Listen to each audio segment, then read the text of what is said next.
જી જી ધીરુભાઈ શેઠ કરીને એ ત્યાં મુંબઈમાં અને આ રામદાસ બાપુ જેમના ત્યાં જતા હતા એ મીઠાવાળા શેઠ કરીને હતા. નામ તો મારા મગજમાંથી નીકળી ગયું. તો એ રામદાસ બાપુ ત્યાં એમના ત્યાં પધારતા. બાપુને ત્યાં પધરામણી થઈ હશે. મીઠાવાળા શેઠ ને ધીરુભાઈ પાછા મિત્રો. તો એમનો ફોન આવ્યો. હું પણ ત્યારે ત્યાં જ હતો. બાપુજી ત્યારે હું નાનો નાનો એટલે લગભગ 15 બાપુજીના દેવ થવાના બે ત્રણ ના એ પહેલાની વાત, મતલબ 10-12 વર્ષની ઉંમર થઈ. એટલે ત્યાં ફોન આવ્યો અમને કે આપણા અહીંયા તમે જ્યાં બેન ને બધા અહીંયા પધારો એમ કે રામદાસ સ્વામીજી આવ્યા છે. કે ભાઈ મારા ત્યાં સત્તાર બાપુ આવ્યા છે એમ કે.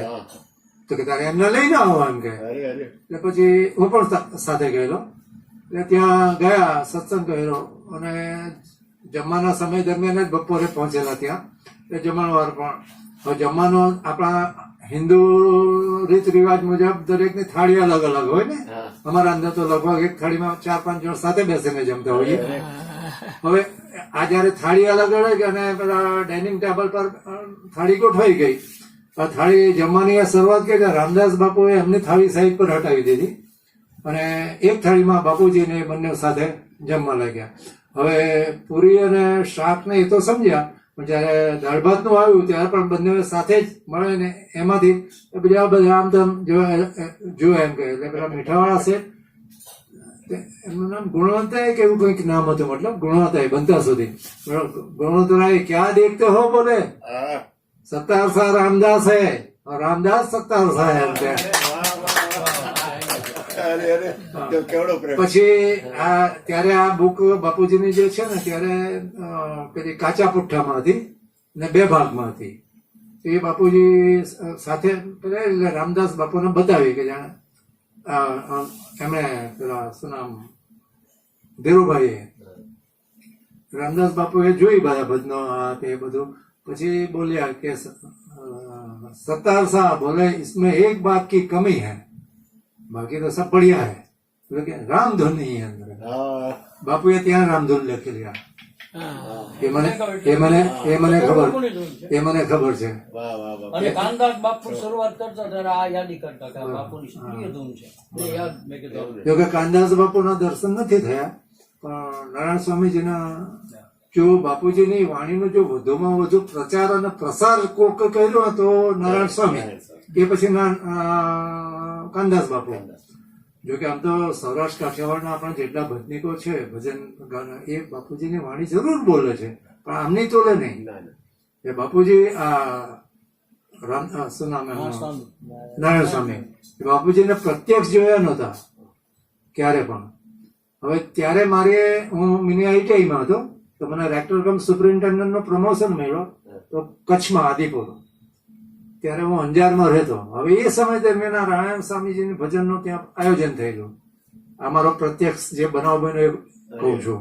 હા, એટલે મારા એક મિત્ર ભાઈને જેવા તો વોલીબોલ ને ક્રિકેટ ને મને પણ શોખ ને એમને પણ શોખ, ગાંડો શોખ જેને કહેવાય. એટલે રોજ અમારે આઈટીઆઈમાં સાંજે રમત ગમતનો પીરિયડ હતો. એક દિવસ ક્રિકેટ, એક દિવસ વોલીબોલ રમીએ. પછી એક દિવસ આ રીતે રમતા હતા ને પેલા 1 કે 2 જ ગેમ રમી અને પેલા શશિકાંત કહે કે પટેલ સાહેબ આજે વહેલા જોયું. મને એમ કે કદાચ કંઈ કામ હશે. ચાલો. એટલે એની ટ્રાન્સપોર્ટની દુકાન હતી, ઓફિસ હતી, બધી ટ્રકો એની માલ ભરીને બધે. તો એને પણ જો કંઈ હિસાબ કિતાબ આ તે બધું કંઈક જે કંઈક કરવાનું કરીને પછી ઓફિસ બંધ કરવા. મેં કહ્યું શશિકાંત હજુ તો કેટલા વાગ્યા? મેં કહ્યું 8:30 નથી થયા. ના આજે ભજન છે તો ત્યાં જવાનું છે એમ કે. તમે આવશો એમ કે. એને એમ કે ભાઈ કાસ મુસ્લિમ છે તો કદાચ શોખ હોય કે ના હોય. હવે ત્યારે એમને એવી ખબર નહોતી કોઈને કે આ સત્તાર બાપુના દીકરા છે. અને મારા પિતાજી એમને કડક સૂચના આપેલી 4 ભાઈઓને. અમે કુલ 7 ભાઈ બહેનો હતા, એમાં હું સૌથી નાનો, બધાથી નાનો. મારાથી જે મોટો ભાઈ હતો એ બાલ્યાવસ્થામાં દેવ થઈ ગયેલા. એટલે બાપુજીએ કડક સૂચના આપેલી કે તમે નોકરી માટે કે ધંધા માટે રાજપીપળા છોડીને બહાર જાઓ તો મારા નામનો પ્રોપેગેન્ડા ના કરતા, મારા નામે ચરી ના ખાતા. હા, લોકોને ખબર પડે કે ભાઈ આ બાપુના દીકરા છે ને તમારી આવ ભગત કરે તો બરાબર છે, પ્રત્યક્ષ પ્રદર્શિત ન થતા એમ કે. એટલે મેં 3-4 વર્ષ ત્યાં નોકરી કરી. તો મેં કહ્યું યાર તો ઘણો શોખ છે, હું આવીશ. એટલે સારું, અમે જમીને તમને બોલાવવા માટે આવી તો ભલે. તો એ લોકો 9:30-9:45 ની લગભગ આયા અને અમે લોકો બહુ મોટું કમ્પાઉન્ડ છે ત્યાં અંજારમાં. એટલે બધી લાઈન પડેલી આમ દર્શન માટે. મને એમ કે કોઈ ગુરુજી પધાર્યા છે. મેં કીધું, મેં કે શશિકાંત કોણ? ગુરુજી આવ્યા છે? કે ના ના. તો મેં કે આ બધી લાઈન તો જોઈએ. તો કે અજયજીનો ભજન છે ને. તો મેં કે કોણ? તો કે નારાયણ સ્વામી. મેં કે એ કયા પેલા કચ્છ માંડી વાળા તો નહીં? તો કે બોલે ચાલ ને આપણે દર્શન થાય. પટેલ સાહેબ મેળ ના બે. મેં કહે કે આ લાઈન જોયો કે પૂરી નહીં થાય, ટાઈમ થશે એટલે બહાર આવતા. સારું કંઈ કાગળ હતો આપ. એને પેલી ડાયરી કાઢીને આપી. એમાં બાપુ મેં કાગળ એ કરીને 2 લીટી લખીને મોકલાવી કે પરમ પૂજ્ય નારાયણ સ્વામી, જય ગુરુદેવ, આપ જેની મહદ અંશે વાણી બોલો છે, ભક્ત કવિ દાસ સત્તા નાનો દીકરો બારણા આવીને ઉભો છે, મંજૂરી આપો તો અંદર આવો. એમ કરીને મેં મોકલાવી. એટલે પેલો ભાઈ જે ચિઠ્ઠી લઈને ગયેલો દોડતો દોડતા ચિઠ્ઠી કોને મોકલી? તે કે હમણાં બાપુ એમને બોલાવે છે. એટલે કે તમે ઓળખો? મેં કહ્યું જો ભાઈ, મેં એમને ટીવી પર સાંભળ્યા છે અને પહેલા પેલી કેસેટ આવતી હતી ને ઓડિયો, મેં કે એમાં એમનો ફોટો જોયો. તો કે તમે જોયા નથી? ગાલા દર્શન જ કરવા ને ચાલ નહીં યાર. મેં કીધું જેવો અંદર ગયો તો એ તો આમ ગાદી પર બિરાજમાન હતા, એકદમ ઉભા થઈ ગયા અને છાતી સરસો લગાવી અને આમાં પણ રોમાટા ઉભા થઈ જાય.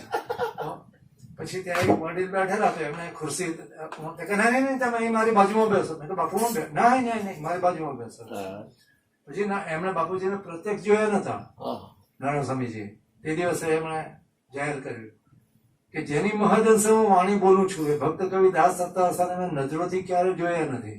એમની બુકમાંથી ચોપડીમાંથી આ વચનો એમને તૈયાર કર્યા. પણ મારા જે ભૂતકાળના પ્રોગ્રામ થઈ ગયા, આજનો જે પ્રોગ્રામ છે અરે ભવિષ્યમાં જે પ્રોગ્રામ થશે એના કરતા આજનો જે પ્રોગ્રામ છે મારો બધો એ અતિ વિશેષ છે.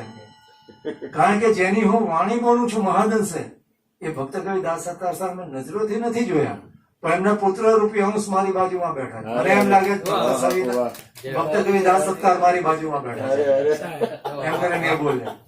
બહાર જયારે પ્રોગ્રામ થયો તો બહાર પણ એ જ અંદર જો બોલ્યા એ પહેલી મારી મુલાકાત એમને ત્યાં થયેલી. એ પછી તો 2-3 વર્ષ થઈ. પછી ત્યાં સરખેજમાં ભારતી બાપુનો આશ્રમ ખરો ને ત્યાં મુલાકાત થઈ. પછી દેવ થયા ત્યારે ત્યાં ગયેલા અમે લોકો લગભગ 4-1 વર્ષ પહેલા.